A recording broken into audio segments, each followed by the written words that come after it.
سمندر کی پاتال تک تو شاید کوئی پہنچ گیا ہو، لیکن ماں کے پیار کا کنارہ آج تک کسی کو نہیں ملا۔ ماں جب بولتی ہے تو اس کے لہجے میں جبریل بولتا ہے۔ ماں جب مسکراتی ہے تو لگتا ہے جنت کی ساری کلیاں کھل اٹھی۔ اللہ نے اس کے سینے میں وہ درد، وہ درک، وہ محبت، وہ الفتوں کا ایک جہاں آباد کر دیا ہے۔ ماں تو پھر ماں ہی ہوتی ہے۔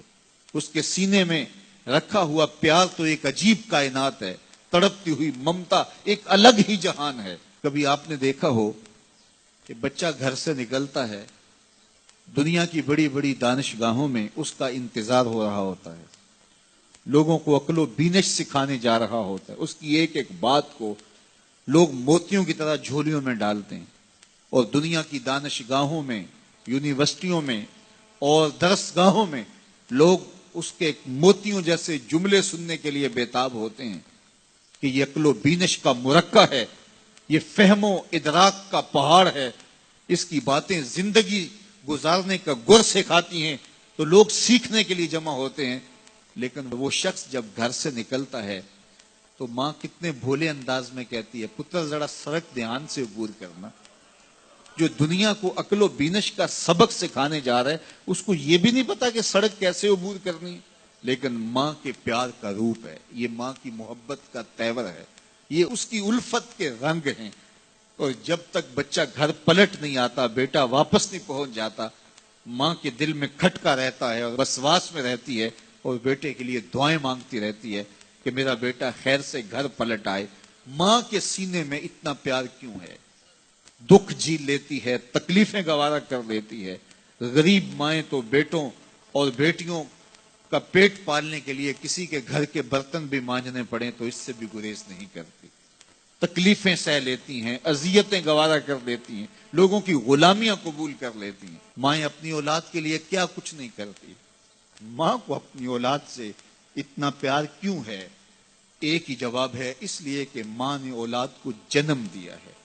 میرے جملے کو دل کے کانوں سے سننا، جس ماں نے جنم دیا ہے وہ اتنا پیار کرتی ہے، تو جس رب نے خلق کیا ہے وہ کتنا پیار کرتا ہے۔ جنم دینے والی کے پیار کا ٹھکانہ کوئی نہیں، تو جو خلق کرنے والا ہے اس کے پیار کا اندازہ کون کر سکتے؟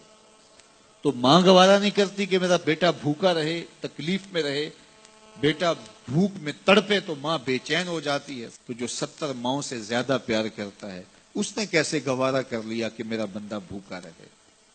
سحری کا کھانا کھایا ہے، کڑکتی دوپہر ہے، برستی گرمی ہے، زباں پہ پپڑی جم گئی، حلق خشک ہو گیا، کھانے کے لیے پینے کے لیے سب کچھ میسر ہے، لیکن کہا نہیں ایک گھونٹ بھی نہیں لینا، وضو کرتے بھی احتیاط کرنا ہے، حلق سے نیچے کوئی قطرہ اتر نہ جائے، کچھ کھانا بھی نہیں ہے۔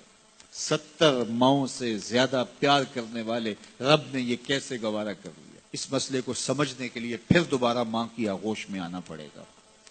بیٹا بیمار ہو گیا، ماں ڈاکٹر کے پاس لے گئی، اس نے دوا تجویز کی، سیرپ لکھا، وہ کڑوا تھا، بیٹا پیتا نہیں، ماں نے زبردستی اس کو لٹا لیا، اس کا حلق کھولا، منہ کھولا، اس میں قطرے سیرپ کے ٹپکا رہی ہے، بچہ چیختا ہے، روتا ہے، لیکن جو وہ قطرے حلق سے نیچے اترتے جاتے ہیں، ماں کے چہرے پہ طمانینت آتی جاتی۔ کیا ماں صفاق ہو گئی ہے؟ نہیں۔